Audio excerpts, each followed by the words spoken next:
आप लोगों को याद होगा, मेरे गुरु महाराज जब लखनऊ में थे, गोमती नदी तीर में, कुछ लोगों ने कहा महाराज आज रामायण की कथा हो रही है, आप थोड़ा बहुत कुछ ज्ञान दीजिएगा। आज कोई पंडित जी रामायण कर रहे थे। पहले तो वो आने के लिए तैयार ही नहीं थे, बहुत मुश्किल से उनको लाया गया। बैठे, खड़े हुए, खड़े होकर कहने लगे, देखो राम नाम की महिमा जो है, जरा छोटे कद के थे, हाथ को इसे उठाया, राम नाम की महिमा जो है, बस इतना कहते कहते वाणी नहीं निकल रही है, वो समाधिस्थ हो गई है, वाणी नहीं आ रहा है। बस 10 मिनट तक लोग बैठे रहे हैं, अरे स्वामी जी कुछ बोलेंगे। जब वो अपने सुध-बुध में आगे प्रवचन नहीं किए, जा रहे हैं अपने कमरे की ओर, सारे लोग बुला कर महाराज महाराज कहां जा रहे हैं, आप तो कुछ कहा नहीं। तो वहीं पर खड़े होकर कहा, अरे क्या कहना क्या है, राम नाम की महिमा तो आप लोग देख चुके हैं, इसके ऊपर कहना क्या है। कहकर चले गए, वाणी नहीं आता, कुछ बोल नहीं सकते हैं। यही है वाग विस्तरा सहा।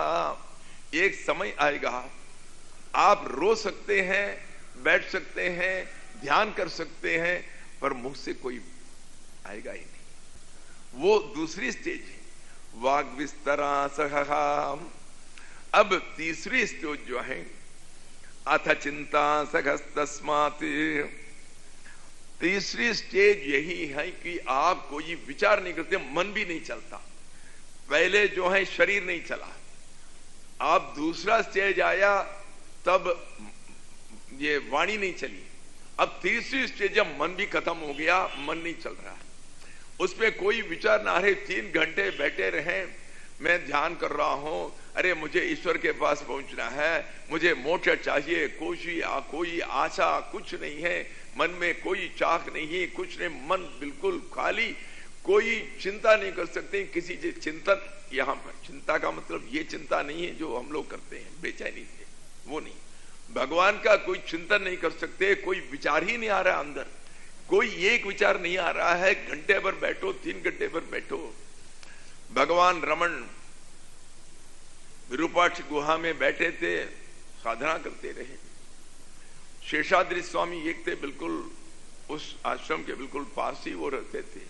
उसका कोई आश्रम उन दिनों में नहीं था। अब बड़ा सा आश्रम उन दिनों में कुछ नहीं था, बिल्कुल पागल जैसे जाते थे, किसी के घर में जाते थे सीधा रसोई घर में जाएंगे, अरे वो लोग अभी भोग नहीं लगाए, कोई चीज को लाएगा, कुछ ऐसा लाएगा, बाहर जाकर किसी कुत्ते को दे देंगे। ऐसे ही जिस घर से ये किया, उस घर में लक्ष्मी जी पूरा बस आ गया। उनकी बेटी की शादी बहुत बढ़िया हो गया, उनका उस साल में पूरा नफा ही नफा, बहुत लाखों रुपए का आ गया, इस तरह हो जाता था। और लोग सोचते थे ये आकर हमारे घर में कुछ हरकत करें, किसी बर्तन को तोड़ डालें, किसी कपड़े को फाड़ डालें, तब हमारी कुछ हो जाएगी। सब लोग बुलाते थे, अरे महाराज आइए हमारे घर पर आ जाइए, हमारे घर पर आ जाइए, क्योंकि जाते नहीं थे। ये एक बहुत बड़े से वहां कपड़े का एक दुकान था, उसका मालिक अब भी वहां कपड़े का दुकान अभी रखे हुए हैं, बिल्कुल छोटा सा दुकान था। ये गए और बाहर बड़े कीचड़ था, सारे जितने कपड़े थे सबको निकालकर सब उसमें डाल दिया, कीचड़ में डालकर चला गया। वो लोग दंग रह गए, क्या कर सकते हैं, स्वामी जी हैं। बस उस साल में उनको ऐसा लाभ हुआ को जो 20 साल में इकट्ठा इतना लाभ नहीं होता, वो हो गया उनको। ये वो स्वामी जी गए, रमन महर्षि के पास जाकर बैठे, उसको देखते रहे, 2 घंटे देखते रहे। तब उन्होंने कहा, अरे ये कैसे तुम करते हो भाई, 2 घंटे बैठे, तुम्हारे मन को मैं देखता रहा, तुम्हारे मन में एक लहर नहीं दौड़ी, एक विचार नहीं आया, तुम कैसे ऐसे करते हो, क्या जादू है तुम्हारे पास, कहकर ही करके वो चल पड़े बस। सो ये स्थिति हो जाती है जब आपके अंदर जो है बिल्कुल खाली ही खाली, आप कुछ नहीं है, सब ईश्वर ही है। काजकृत्या सह पूर्वम ततो वाग विस्तरा सह अथ चिंता सहस्तस्मात् एवमेवाहमा स्थितः। अब जब मुझे मालूम हो गया कुछ मेरे हाथ में नहीं है, मेरा शरीर मेरे हाथ में नहीं है और भगवान उसको जो कराते हैं वही करता है। भगवान ने अब साधना स्टेज में उसको बिल्कुल नालायक बना दिया, बेकार बना दिया। इसी तरह मैं कुछ बोल नहीं सकता हूं, मेरे बोली को भगवान ने बंद करा दिया। और मन से भी हम कोई विचार भी नहीं कर सकता, मेरे मन को भी उसने बंद करा दिया। अब मेरा क्या करना है? साक्षी भाव से मैं वैसा ही रहता हूं। मैं जहां ही सबको देखता रहता हूं, दृष्टा बन गया, साक्षी बन गया। जो कुछ कराए कराए, मेरा कुछ नहीं है, वही साक्षी भाव। एवमेवाहम स्थितः, हम ऐसे ही आगे हैं। उनका अब कोई कर्तव्य नहीं रहा, कोई अकर्तव्य नहीं रहा। ये करना जरूरी है, अरे ये मेरा ड्यूटी है, कोई ड्यूटी नहीं रहा। जो कराते हैं, मालिक सबको ये वो है, मैं कुछ नहीं कर सकता। जब ये भाव आ गया, साक्षी कुछ नहीं करता है, उनके लिए कोई ड्यूटी नहीं रहता है। अरे मेरा बेटे का ड्यूटी मेरे पास है, अभी मेरा बेटा 4 साल का है, अरे मेरी पत्नी तो मेरे ऊपर निर्भर है। कुछ नहीं है तुम्हारा, न पत्नी है न कुछ है। देखने वाले देखेंगे, करने वाले कराएंगे, सब उनके हाथ में है, सबका मालिक वही है। तुम चुप रहो, देखते रहो, उसी स्तर पर आ जाता है। अब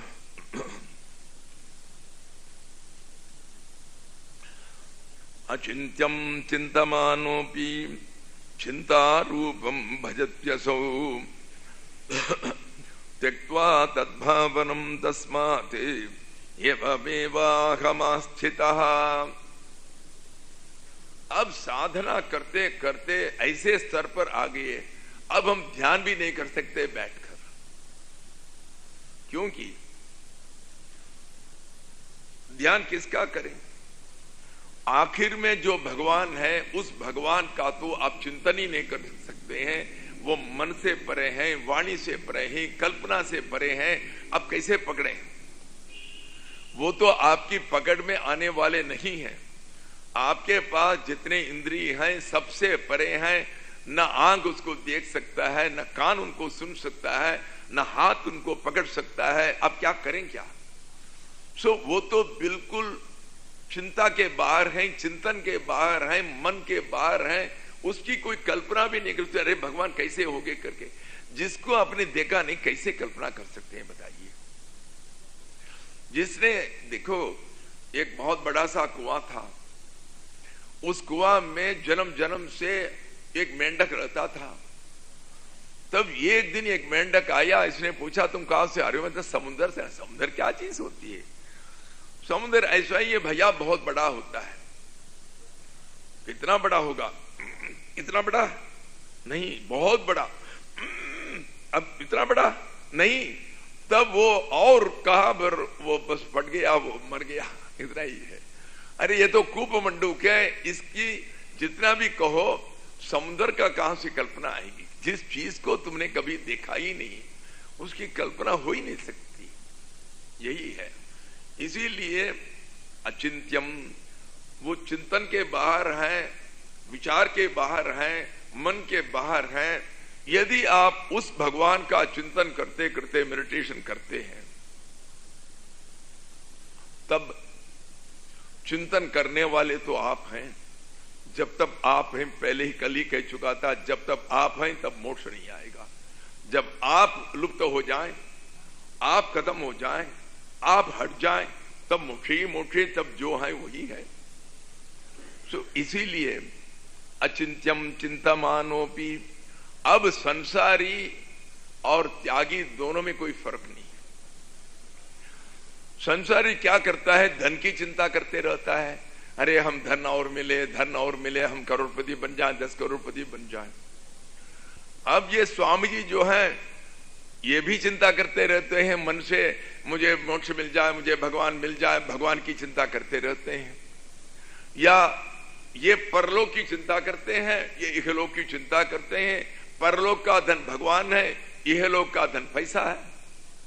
दोनों तो एक ही चीज करते हैं, फिर फर्क कहां से हुआ? और जब तक आप चिंता करते हैं, चिंता से कुछ मिलने वाला नहीं है। सब कुछ उनके हाथ में है। जिस दिन आपको धन देना है वो धन दिलवा देंगे। जिस दिन आप अपने अहम को छोड़कर अपने आप को जीरो कर दिया, तब अपने आप भगवान आ जाएंगे। सो आपको चिंतन करके कुछ करना नहीं है। अचिंत्यम चिंत्यमानोपि चिंता रूपम भजत्यसौ। इसलिए त्यागी हो या भोगी हो, दोनों चिंता करने वाले ही चिंता रूप में ही रहते हैं। एक इसलोक का धन, दूसरा परलोक का धन, इसी का चिंतन करते ये लोग अपनी समय बिताते हैं। त्यक्त्वा तद्भावनम तस्मात्, तुम भगवान की चिंतन करने को भी छोड़ दो, मोक्ष की आशा करने को भी छोड़ दो। ये आखिरी अवस्था है। ये नहीं कि पहले से आप छोड़ दें तो आप यहां आएंगे नहीं, आप जाएंगे टीवी देखने या सिनेमा देखने। प्रथम स्टेज में मोक्ष का आशा जो है ये जरूरी है, मुमुक्षुत्व। ये 4 साधन चतुष्ट है, उसमें से ये आखिरी है। ये विवेक, वैराग्य, षट संपत्ति, मुमुक्षुत्व, ये होना चाहिए, ये जरूरी है।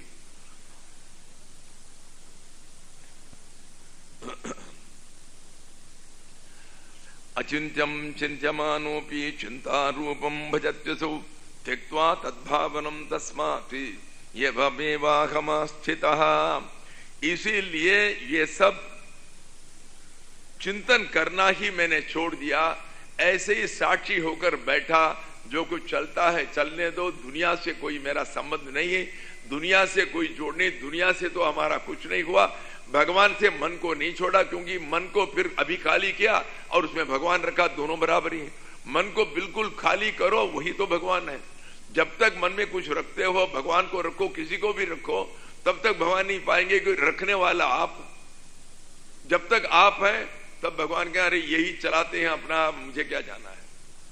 इसीलिए उसका भावना करना, उसकी चिंतन करने को छोड़कर मैं अपने अंदर ही रहता हूं, अपने आप में रहता हूं, मैं हूं, बस इतना ही है। अपने हूंपन पर, अपनी मौजूदगी के ऊपर बस हम ऐसे ही रहते हैं, कोई चिंता नहीं, कुछ नहीं, मन खाली हो गया। इतना तक न भगवान का न मोक्ष का ख्याल है।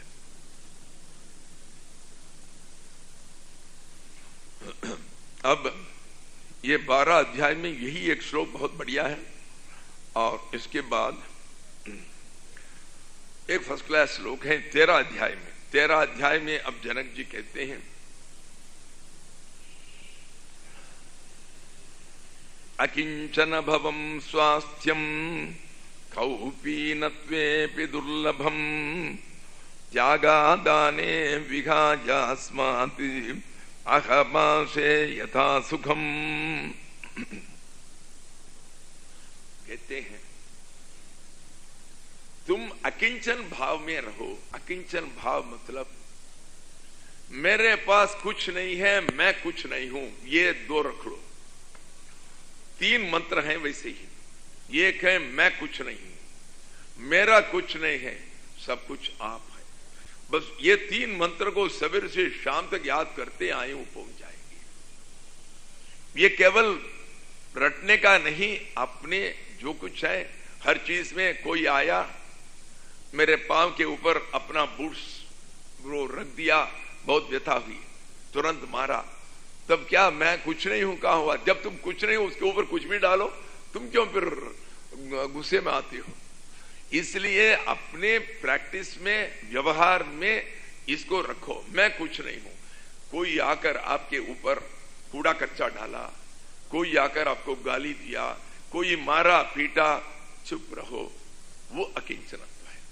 मैं कुछ नहीं हूं, मेरे पास कुछ नहीं है, ये भाव जब तक है अंदर, तब अकिंचन।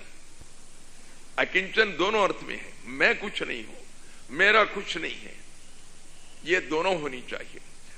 और यदि तुम इस भाव में रहते हो, इससे तुम्हें जो भलाई मिलती है, जिससे जो शांति और आनंद तुम्हें मिलता है, यदि कोई भी एक चीज पर आप अपनी ममता रखें, केवल मैं लंगोटी बन रहा हूं, वो लंगोटी कुछ ना हो जाए करके उसी के ऊपर तुम अपना मेरापन रखो, तब इतना आनंद नहीं आएगा।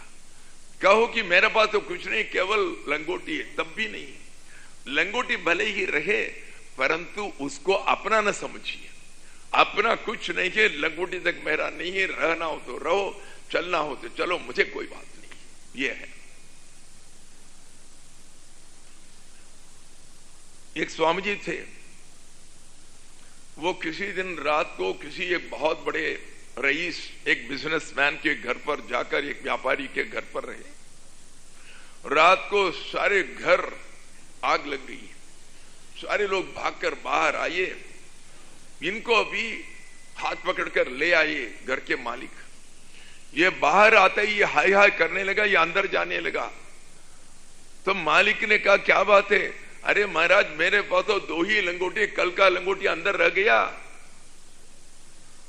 तब इन्होंने कहा देखिए महात्मा जी, मेरा तो सारी कुछ जल रहा है, मैं उसको कुछ नहीं करता, आप लंगोटी के पीछे दौड़ रहे हैं। आप इसलिए एक लंगोटी को भी तुम अपना समझो, बिगड़ गया काम। सो बिल्कुल वो अकिंचन भाव, मेरा कुछ नहीं है, उसी में रहो, उसी में आनंद है। सिकंदर ग्रीस के बहुत बड़े राजा थे, वो आए थे भारत के ऊपर हमला करने के लिए। उनकी एक ही खुजली थी कि युद्ध करूं, युद्ध करूं, युद्ध करूं, सबको अपने अंदर कर दूं, बस यही था उसको, सब मेरे वश में। कई लोगों से लड़ा, जीता। करते करते किसी ने कहा एक स्वतंत्र कौम है ऊपर पहाड़ के ऊपर, उस कबीले में जाओ, वो लोग किसी के वश में नहीं आने वाले ही, अपने आप को बड़े स्वतंत्र समझते हैं, जाओ उनके ऊपर हमला करो। उन्होंने कहा ये क्या बड़ी बात है, अपनी सारी सेना को लेकर गए। वो कबीले में लोगों को जब मालूम हुआ, सब लोग माला लेकर खड़े हो गए वहां आकर इनके स्वागत करने के लिए। कोई लड़ने के लिए कोई नहीं आया। सिकंदर उनको देखकर बिल्कुल अचंभे में पड़ गया। किसी के पास कोई ये कपड़ा ही नहीं, सबके पास सब नंगे नंगे हैं वो कौम सब, और सब हंसमुख, सब हंस रहे हैं, किसी के मुख में कोई दुख की रेखा ही नहीं। और वहां पर कोई बड़े बड़े कोई मकान दुकान कुछ नहीं था, सारी झोपड़ियां झोपड़ियां झोपड़ियां, वहां पर कुछ नहीं था। और उस झोपड़ियां में भी उस अंदर कोई सामान नहीं था। और ये लोग आकर बड़े हंसमुख के साथ, आइए महाराज, आइए महाराज। ये अरे हम तो हमला करने के लिए आया, हमला करने की मौका ही नहीं दे रहे हैं, किसके ऊपर हम हमला करें, और है तो नहीं कुछ। तब उसका प्रधान ने कहा, उसका महाराज आइए हमारे घर में पधारिए, आपको हम दावत बना रखे। गए, बैठे, इनके सामने एक पत्ता डालकर उसमें परोसने लगे। क्या परोसे? सोने के अशर्वियों से बना हुआ चावल, सोने से बना हुआ सब्जी। सिकंदर ने क्या पागलपन है, सोने के कोई खा सकता है? उसने कहा महाराज हमने सुना आप केवल सोने के पीछे पड़ते, हमने सोचा आपको ये बहुत पसंद आएगा। अरे इससे क्या बनेगा, क्यों ऐसे पागलपन करते हो? तब उन्होंने कहा महाराज एक चीज बताइए, आपके यहां खाना नहीं मिलता होगा? ग्रीस में बहुत मिलता है। किसने कहा नहीं मिलता है? खूब मिलता है, खाना पीना भोजन तो खूब मिलता है। अच्छा, फिर वहां पर आपको सब्जियां वगैरह भी मिलती होगी? बहुत खूब। जब सब्जियां मिलती है, खाने के लिए सब कुछ है, फिर यहां क्यों आए हमला करने के लिए? यदि वहां आपके लिए कुछ नहीं हो तब तो ठीक है। जब आप कहते हैं सब कुछ है वहां पर, खाने के लिए है, सब कुछ है, तब यहां क्यों आए हो? और फिर ये बताओ, आपके देश में सूरज नहीं उगता हो, चांद नहीं उगता हो, वर्षा नहीं होता हो? सब कुछ होता है भाई, वहां भी तारे हैं, चांद है, सूरज है, सब कुछ होता है, वर्षा होता है। आपके यहां कोई जानवर, पेड़ पौधे नहीं है? अरे बहुत जानवर हैं, सारे पेड़ पौधे हैं, क्या किसने कहा? हाँ, तब तो एक बात है, आप जैसे लोग जहां रहे वहां तो सूरज कभी नहीं उदय नहीं होगा। सब लोग, आप सब लोग अंधेरे अंधेरे में रहने वाले होंगे, परंतु भगवान दयालु हैं। वो जो जानवर हैं जो पेड़ पौधे उसके लिए वर्षा करते हैं, उसके लिए सूरज उदय आता है, नहीं तो आपके लिए कभी नहीं हो सकता। ये सिकंदर को पहली बार चोट लगी अपने मन में, इसीलिए अकिंचन है ये लोग, कुछ नहीं है, बड़े मजे में है, आनंद में है, सब कुछ है सिकंदर के पास, परंतु बेचैनी है। और आखिर में उसने कहा, वो जो प्रधान जो था बिल्कुल नंगा सा, उसने कहा महाराज आज मेरी बात मान लो, तुम्हारे अंदर जितने भी महत्वाकांक्षा है उतना ही तुम्हें बेचैनी से रहना पड़ेगा, और तुम एक दिन इसी महत्वाकांक्षों में ही तुम मरोगे। तुम्हारे अंदर संतोष नहीं होगा, आनंद नहीं होगा, तुम दुखी होकर मरोगे। यही हुआ उनकी। अकिंचन भवम स्वास्थ्यम कौपीनत्वेपि दुर्लभम। यदि केवल एक कौपीन को अपनी चीज आपने माना, समझिए कि सारी दुनिया की सारी झंझट आ सकती है। ऐसा हुआ, ऐसे कहते हैं, एक स्वामी जी रहते थे बिल्कुल अकेले में एक जंगल में, कई साल तक तपस्या की, उनके कई शिष्य हुए, सब निकल गए, ये अकेले में थे। ये कभी कहीं जाते नहीं थे, वहीं का कोई फल फूल खाकर अपना समय बिताते थे। लोगों को मालूम हुआ, आसपास के गांव के सारे लोग आने लगे, कहा महाराज आप तो बिल्कुल नंगे नंगे रहते हैं, यदि आप थोड़ा बहुत कुछ कौपीन तो पहने, हमारे घर वाली भी आकर आपसे मिलना चाहते हैं, सबको आपका आशीर्वाद मिले। उसने कहा मेरे पास तो कुछ नहीं बेटा। अगले दिन वो लाकर एक लंगोट दे दिया। लंगोट पहनने लगे, सारे लोग आते थे, सब इनका दर्शन करके इनका आशीर्वाद लेकर चलने लगे। 2 दिन हुआ, एक ही तो लंगोट है, लंगोट को इसने धोकर जब डाला सुखाने के लिए, रात को कोई चूहे ने काट लिया। अगले दिन जब लोग आए, ये फिर नंगे। उन्होंने कहा क्या हुआ महाराज? महाराज ने कहा कि ये देखो ये काट लिया। तब तो महाराज हम और भी लंगोट दे सकते हैं, परंतु वही काट लेगा। तब ऐसा करो, हम आपको एक बिल्ली लाकर दे देंगे, वो बिल्ली जब तक है तब ये नहीं आएगा, उस बिल्ली को अपने पास रखो। उसने कहा बहुत बढ़िया। एक छोटी सी बिल्लिया को लाकर रखा वहां पर, बिल्ली जो है बिल्कुल दुबला पतला होकर मरने वाला हो गया, उसको खाने को नहीं मिला। तब लोगों ने कहा महाराज इसका तो रखना जरूरी है, नहीं तो आपके लंगोट को काट लेगा, लंगोट तो आपको जरूरी चाहिए। तब ऐसा करो, बिल्ली के लिए दूध चाहिए, हम आपको एक गाय दे देंगे, बस इसके दूध का प्रबंध हो जाएगा।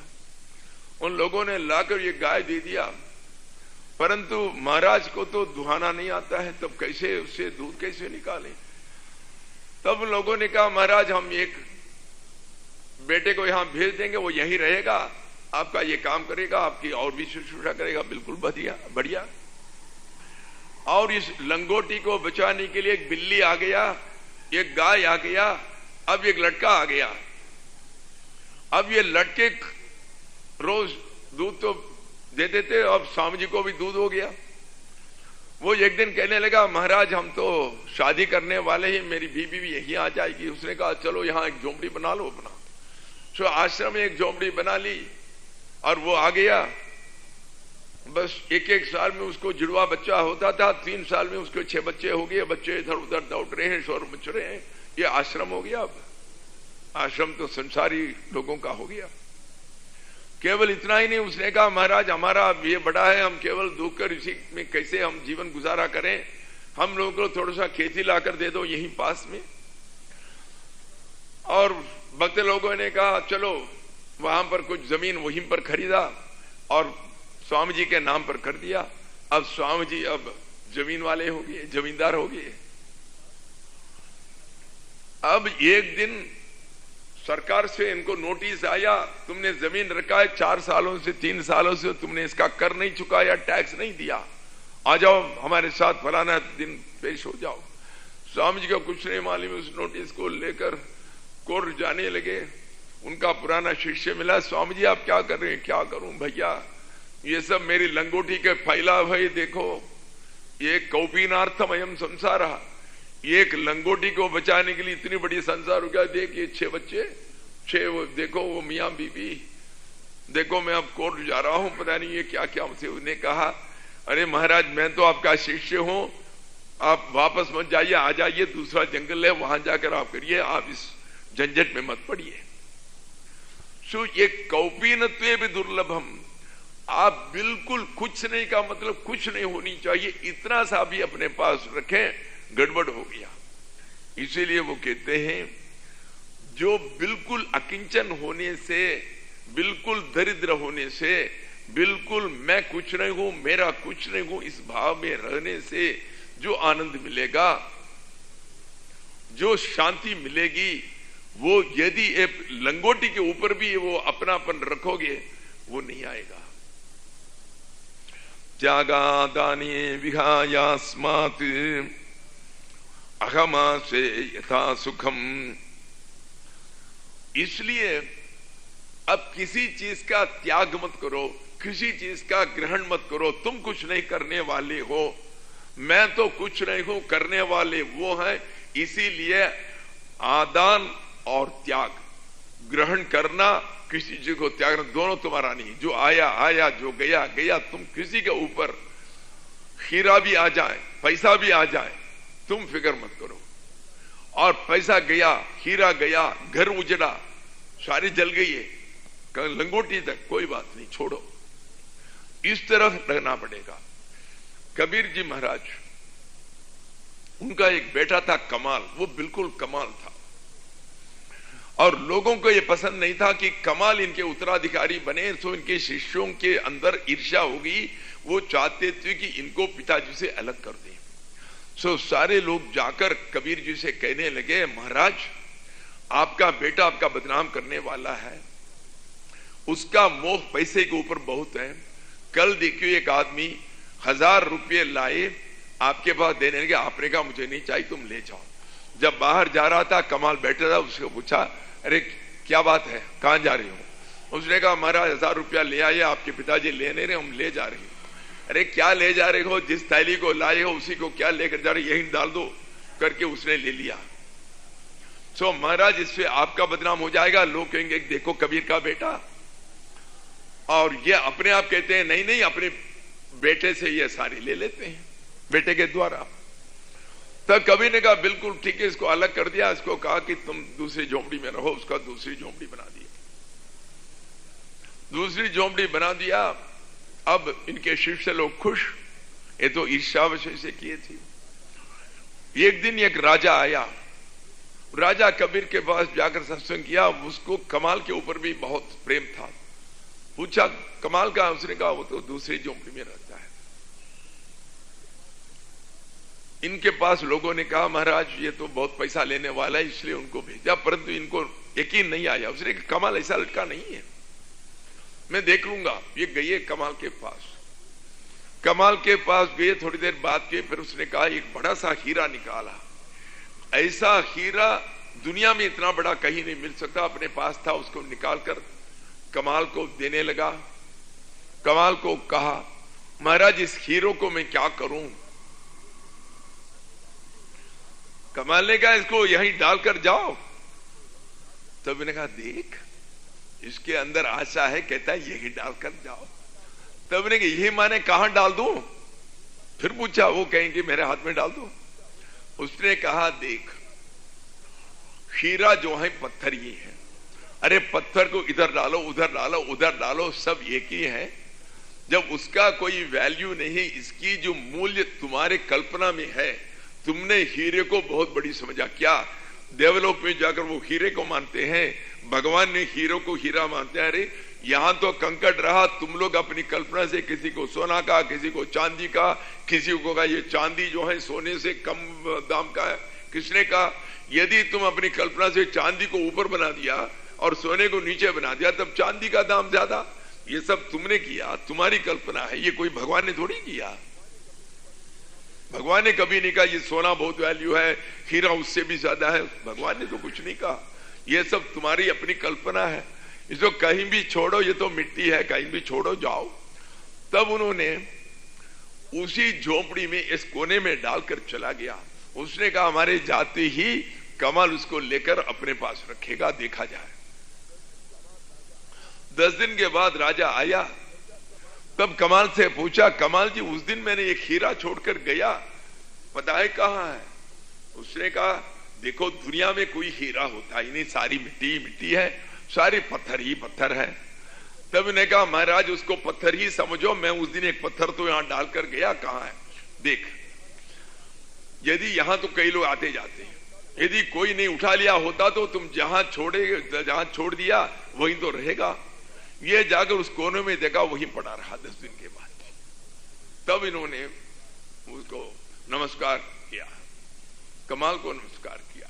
ये है तुम छोड़ो तुम ले जाओ, आए जाए, आदान या ग्रहण दोनों नहीं।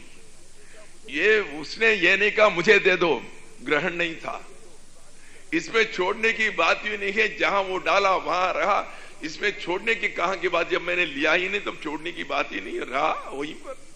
सो ये है, इस स्थिति में आ जाते हैं। त्यागादाने विहायास्माति अगमा से यथा सुखम। इसलिए भैया ये किसी चीज को ग्रहण करना, ये करना, सब कुछ छोड़ दिया, क्योंकि सब सपने हैं, सब शून्य है।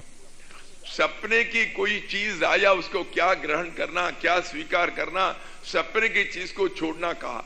सपने की चीज तो कोई चीज ही नहीं होता है, उसको न ग्रहण करना न छोड़ना, दोनों बात होती नहीं है वहां पर। इसी तरह ये सारी दुनिया ये सपने हैं, इसमें कोई बात ही नहीं है। इसलिए वो कहते हैं अहमा से यथा सुखम। मैं तो साक्षी होकर, केवल दृष्टा होकर बड़े आनंद के साथ रहता हूं, मेरे किसी से कोई मतलब नहीं। अपने आप को तो मैं जीरो समझता हूं, कुछ नहीं हूं, मेरा कुछ नहीं है, मैं कुछ नहीं हूं, सब कुछ वही है। इसलिए मैं कुछ स्वीकार नहीं करता, कुछ छोड़ता नहीं, बड़े आनंद से रहता हूं। ओम स्वस्ति प्रजाभ्य परिपालयन्ताम् न्याय्येन मार्गेण महिं महिषाः गोब्राह्मणेभ्यः शुभमस्तु नित्यं। लोकाः समस्ताः सुखिनो भवन्तु, सर्वे भवन्तु सुखिनः, सर्वे सन्तु निरामयाः।